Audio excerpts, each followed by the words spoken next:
La Chine est un soutien décisif pour la Russie dans sa guerre contre l'Ukraine. Les 32 pays de l'OTAN l'ont à nouveau souligné lors de leur 75e sommet.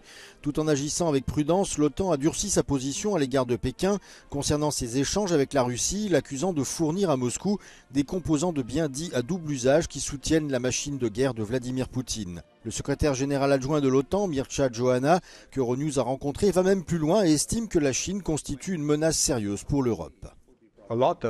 Russia's reconstitution of its armed forces is coming via China. So China is a major enabler, the enabler of Russia's war against Ukraine. We see Iran, we see North Korea, we see a coordination among these countries and Belarus and a few others. So we can look at the situation as we want, but the reality is that there is a pattern of aggressiveness basically fueling the war of Russia in Ukraine. So this means that China is a threat to our security. It means that, of course, they put challenges in many other places, but for us, with war in Europe, China, Iran, Korea helping Russia so dramatically in waging war against Ukraine, against European security, makes China, a partner of Russia that is seen by NATO with more severity than before. China has responded essentially saying this is very provocative language. Where will this lead to? And I have to say that the language that we have adopted is also, a more clear language, but also a careful language. We're not declaring China as our enemy. It is not.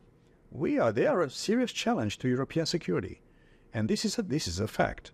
And of course, the fact that there is no limit partnership between Russia and China is deepening and becoming more complex, together with the other countries like Iran and North Korea, is adding these issues.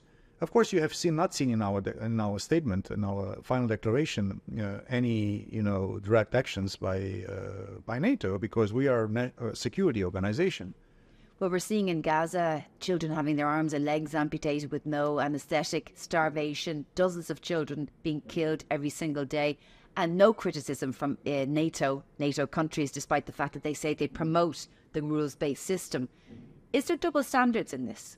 As NATO, we are basically not involved in this conflict, and that's why, as an institution, we are relatively, moderate in what we say. But we see allies all calling from the US all the way to a few allies that have been recognizing the state of Palestine in various forms and shades, basically asking for one thing: let's this war stop. Let's have some form of cessation of hostilities, exchange, bring the hostages back, and try to avoid escalation in the Middle East, which will be also another big trouble for us.